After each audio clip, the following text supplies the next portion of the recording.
Audi's having a bit of a torrid time lately with, well, the naming of all of its models. The A4 became the A5, and, well, its EVs decided they needed to be even numbers and the ICE cars would be odd. And yet, they've now rode back on all of that and actually changed their mind completely and said that an A6 is an A6, whether it's EV, like this one, or ICE. So, all of that put to one side, all of that forgotten, how is this as an everyday family car, as an EV, as an A6? If you stick with me over the next few minutes, I'll tell you everything you need to know. I'm Richard Ingram, and this is Auto Express. It's a pretty familiar look. You've got that big, wide, faired-in grille for the electric version up front. You've got a 2D badge, that's standard across the Audi range now.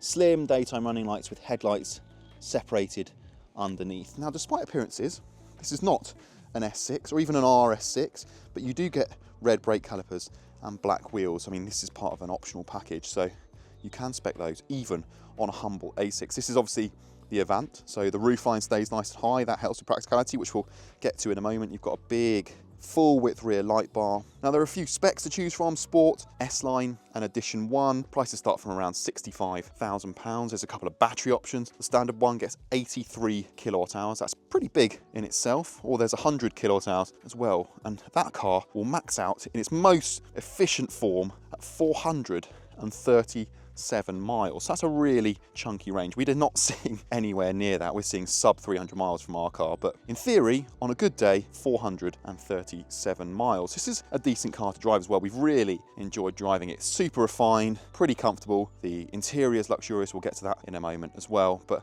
overall, a really resolved, refined, comfortable driving experience. Exactly what you want from a big family car like this.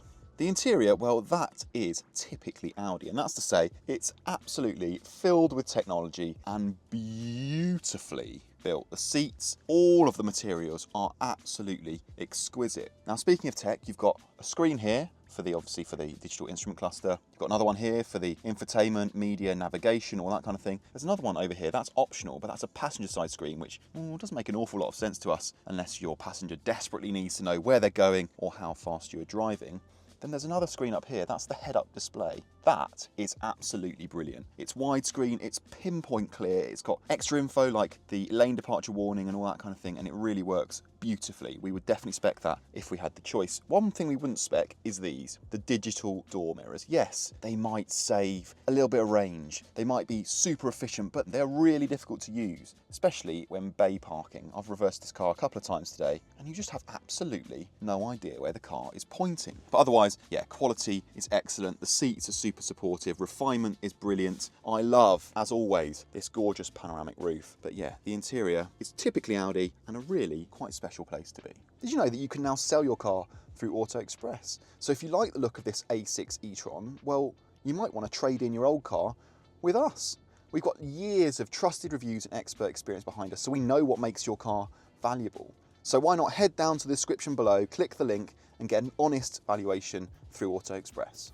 Things are equally pleasing in the back as well. This is the Avant version, so the roofline is a little bit taller than it is in the hatchback, but we've got loads of space. This roof floods things with light.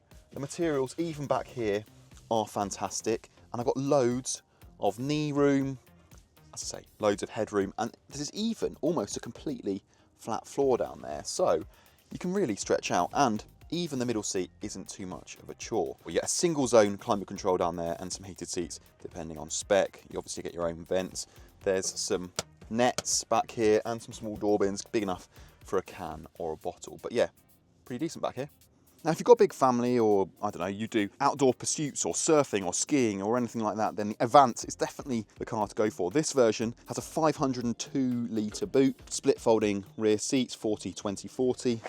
Under here, well, this one's got a subwoofer and a tyre repair kit, but you could definitely squeeze a few more bits and bobs under there. No need, though, to put the cables, the charging cables in there, because at the front, you've got a nifty little frunk. And look what we have, charging cables. That's a pretty decent size. Not the most practical shape, but enough nonetheless. Big, practical family estate cars, well, they're not that hard to come by. There's plenty on the market, but big, practical family estate cars that are also electric, well, that's another matter entirely. There are a few rivals for this car now. You've got the BMW i5 Touring, you've got the Porsche Taycan Sport Turismo, but arguably this one is the best of the bunch. It's really nice to drive, it's really practical. We've got big boot in the back, another one in the front.